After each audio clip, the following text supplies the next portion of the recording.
Magandang araw po sa atin lahat. Kahit po may bagyo, sana po ay nasa mabuti kayong mga kalagayan.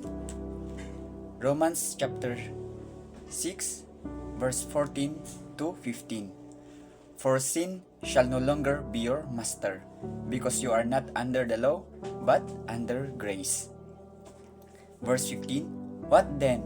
Shall we sin because we are not under the law, but under grace? By no means. We are no longer under the law's condemnation, but under grace, which empowers us to overcome sin's dominion. Grace, or God's unmerited favor, doesn't give a license to sin, but rather free us from its control. A genuine revelation of God's grace will lead to a desire to live righteously, not to indulge in sin. Atin pong alamin ng detalyado ang sinasabi sa verse na ito. Under grace, not law. Yan po yung sabi dyan. Yung sa under the old covenant, people were under the law, which demanded obedience and resulted in condemnation for failure. Malinaw po noon na ang mga tao ay nakokondim pag hindi sila nakapag-obey sa law. Under the new covenant, or tayo po, believers are under grace.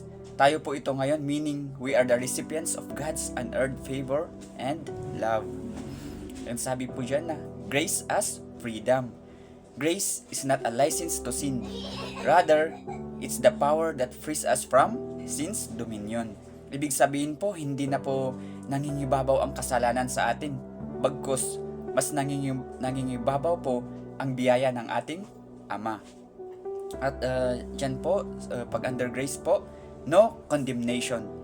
Because of what Jesus Christ has done on the cross, believers are free from condemnation. This freedom from condemnation empowers us to resist sin.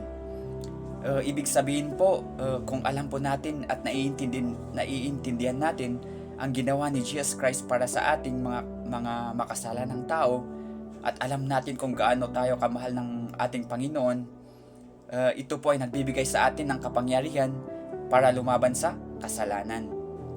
At sabi po dyan na, not under the law's condemnation. Ang law po kasi condemns, but grace offers forgiveness and a new identity in Christ. Ibig sabihin po na pag under the law po kasi, pag hindi mo nasunod ang mga batas na ito, mayroon pong consequences. At kung may nalabag kang batas pero may divine justice po. Failure to keep these laws resulted in condemnation, often involving curses, punishment, and even death.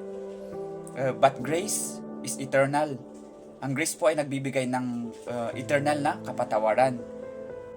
At yan po sa Romans chapter 6 verse 15, sabi po dyan, basahin natin sa ibang translation sa Bible. What then? Shall we sin because we are not under the law but under grace? Certainly not. Hindi po. Grace and righteous living. Kahit po tayo ay hindi nasakop ng under the law, ay nagkakasala po pa rin tayo. Pero ngayon po, meron pong God's grace na nag-i-empower sa atin para mamuhay ng righteous. Grace motivates righteousness.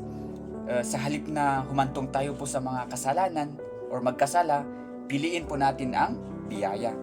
The revelation of God's grace will motivate us to live a holy lives. Magandang araw po.